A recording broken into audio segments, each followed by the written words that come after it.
tetapi kepada kita masing-masing atau kepada kita orang Kristen satu persatu telah dianugerahkan kasih karunia menurut ukuran pemberian Kristus. Yang disebut di sini kasih karunia sebenarnya adalah karismata atau adalah karunia yang berbeda-beda. Ini adalah artinya sesuatu pembekalan untuk kita hidup berfungsi sebagai anggota tubuh. Maksudnya tidak boleh ada anggota tubuh yang tidak ada fungsinya.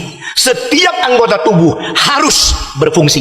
Nah, setiap anggota tubuh memang diletakkan di dalam tubuh dengan posisi yang berbeda, dengan fungsi yang berbeda, tetapi tidak terlepas daripada sinkronisasi, integrasi keseluruhan tubuh sebagai satu tubuh yang utuh dan berfungsi.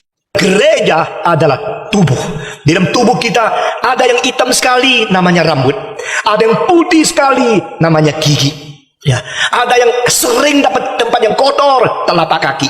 Ada yang tempat yang tidak bisa mendapatkan sebutir pasir, itu namanya mata. Demikian tubuh Yesus Kristus mempunyai fungsi-fungsi yang berbeda.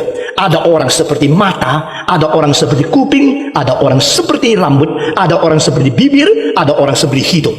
Kadang-kadang saya pikir ya, yang paling repot dan pekerjaan paling banyak itu mulut. Ya, mulut ini makan, minum, ya, ngomong, ya, apalagi ya. Oh, engkau mencium anakmu juga pakai mulut, bukan? Jadi fungsinya banyak sekali. Lalu kalau hidung buntu, dia mengganti untuk napas. Ya, kalau dia teriak-teriak, nyanyi, bersaksi. Tapi mata itu cuma kerja satu, lihat. Sudah. Mau apa lagi? Ya lihat. Kan? Kenapa fungsinya satu, matanya dua? Fungsinya banyak, kalau mulutnya cuma satu.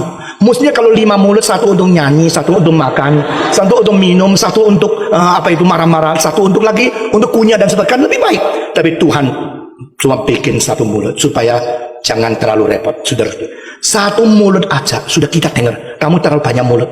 Kalau 2 akan bagaimana, saudara-saudara?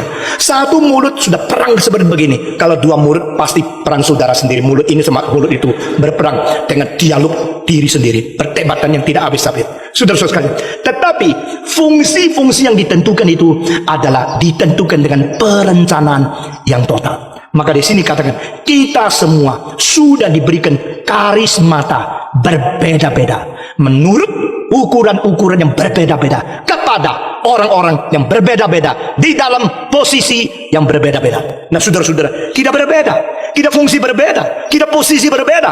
Kita itulah sebabnya mendapatkan karunia-karunia dari Tuhan, talenta-talenta dari Tuhan yang berbeda-beda, bahkan ukurannya pun berbeda. Saudara-saudara, kita tidak perlu mengiri hati orang lain. Kita tidak perlu minder karena talenta kita kurang banyak. Kepada masing-masing kita sudah diberikan karismata. Berarti kita harus takluk ke bawah hikmat, kedaulatan, kebebasan, dan rencana Allah yang melampaui marifat manusia. Sebagai orang Kristen, ada orang yang karismanya banyak sekali, ada orang yang seperti karismanya sedikit.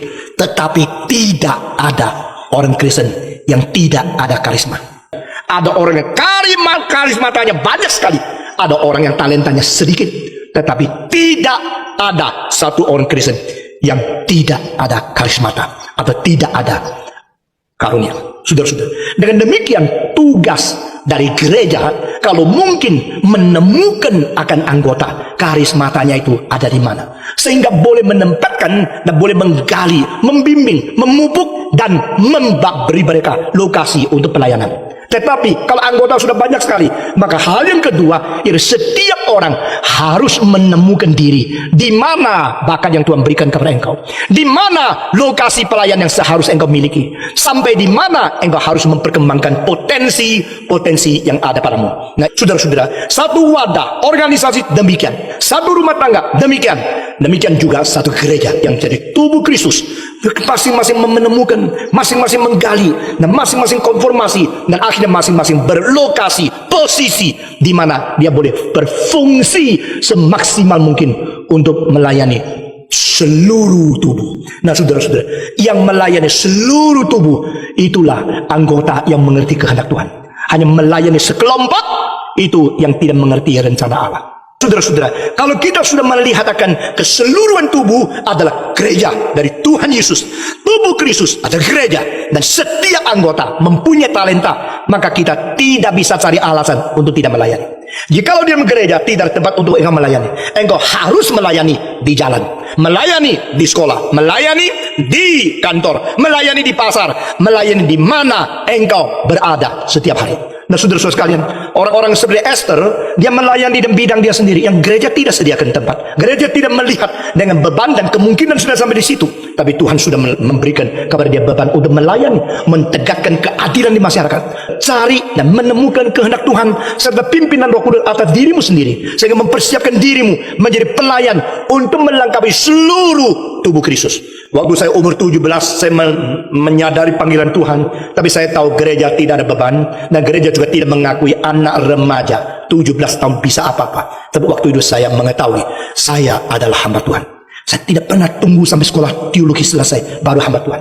Saya tidak pernah memikirkan saya sudah ditabiskan jadi pendeta baru hamba Tuhan. Sejak saya dipanggil Tuhan, hari itu saya taat kepada dia Tuhanku, saya hambanya. Lalu saya memberikan 20% dari honor saya untuk beli traktat, membagi di sini sana. Saya naik kereta api ke Probolinggo, di tengah-tengah kota yang bukan kota saya. Saya satu rumah membagi traktat. Saya pergi ke Pasuruan, saya pergi ke kota-kota lain, pergi Lawang, pergi ke Malang. Saya di tengah-tengah jalan mengabarkan Injil, memberitakan firman. Itu bukan diutus oleh gereja, bukan diajak oleh orang lain, bukan diimbali dengan bayaran berapa, tapi itu merupakan sesuatu kesadaran saya adalah tubuh Kristus yang harus memperkembangkan pekerjaan Tuhan dengan beban panggilan Tuhan untuk mencintai sesama manusia dengan Injil yang harus diberitakan kepada segala bangsa.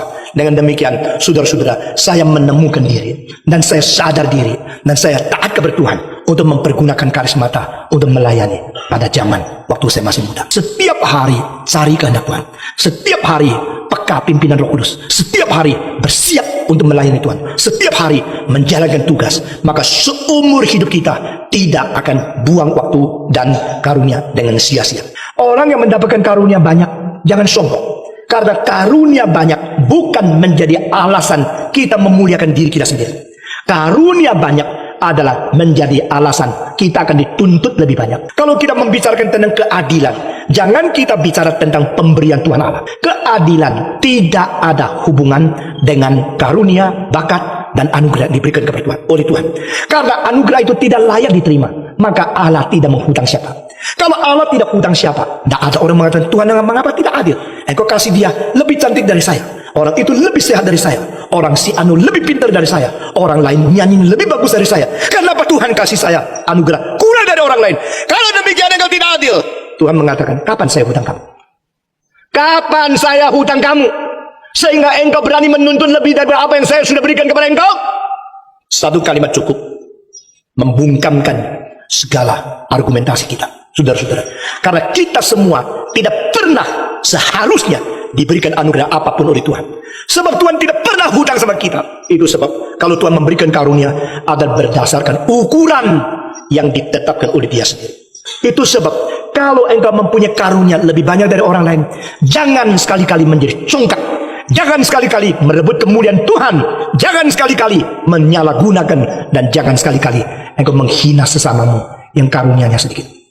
Sebaliknya, kalau engkau mendapat karunia yang agak sedikit dari orang lain, jangan mengeluh, jangan bersungut-sungut kepada Tuhan, dan jangan iri hati teman-teman atau anggota tubuh yang lain.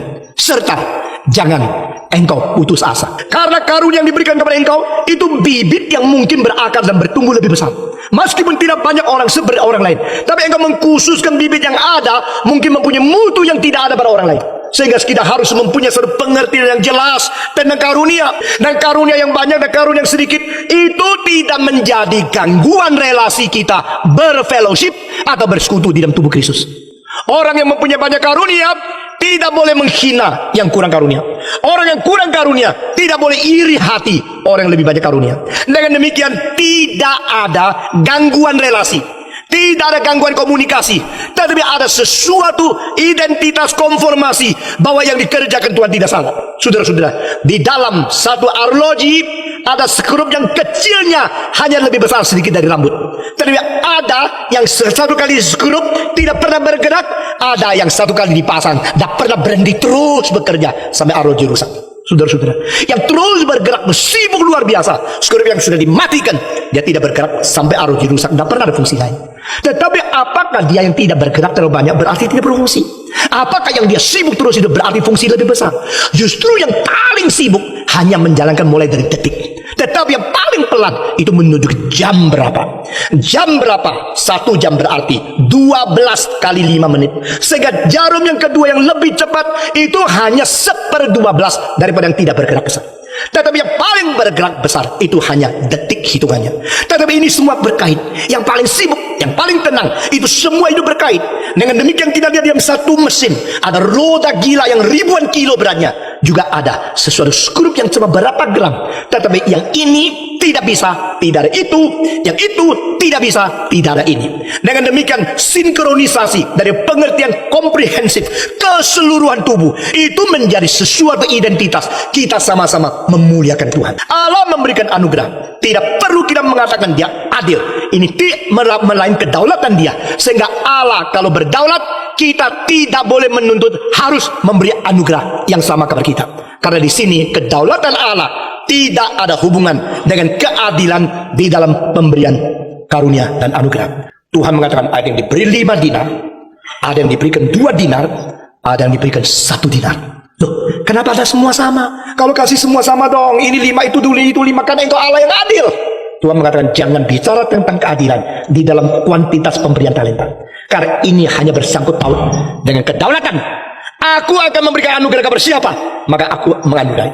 Aku akan mengasihani siapa, itu aku mengasihani. Kenapa saya tidak boleh memberikan apa yang ku mau berikan kepada siapapun menurut kemauan sendiri? Ini kan milikku. Nah di situ Allah tidak mau diganggu kedaulatan. Dan kedua, saudara, kalau demikian bagaimana kita mengerti Allah memberikan berbeda-beda tetapi dia adil? Hah? Kalau Allah memberikan kepada satu orang karunia begitu besar, bakat talenta begitu banyak, dan ada orang lain tidak bisa ini, tidak bisa itu, bagaimana kita memikirkan Allah itu tetap adil? Keadilan Allah berbeda dengan keadilan yang dimengerti oleh filosof yang paling terkemuka. Karena konsep keadilan Allah berbeda dengan konsep penganalisaan filosof dalam epistemologi daripada kekuatan raju. Ada orang jenius, 1 kali baca langsung hafal. Engkau bilang gila kak, dia baru baca 1 kali semua hafal. Saya baca 2 kali, 3 kali, 4 kali, 5 kali, akhirnya tetap gagal, tetap lupa. Bagaimana? Jadi lu mesti berapa kali? Kira-kira 10 kali baru bisa hafal. Ya sudah 10 kali. Tapi lama. Saya rasa tidak sabar. Tidak bisa.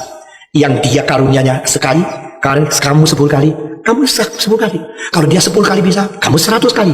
Selalu mengingat aku kali 10. Pokoknya kali 10 nanti saya jadi. Dan secara membuktikan yang tekun itu selalu lebih stabil dan kuat daripada yang mempunyai bakat alamnya. Yang mempunyai bakat alamnya kalau tidak rajin, akhirnya patah semangat di tengah jalan dan patah ketekunan. Tidak jadi. Kesuksesan yang stabil itu selalu karena ketekunan bikin dia tidak mau patah hati, tidak mau patah pengharapan. Ini adalah orang-orang yang betul-betul bisa sukses.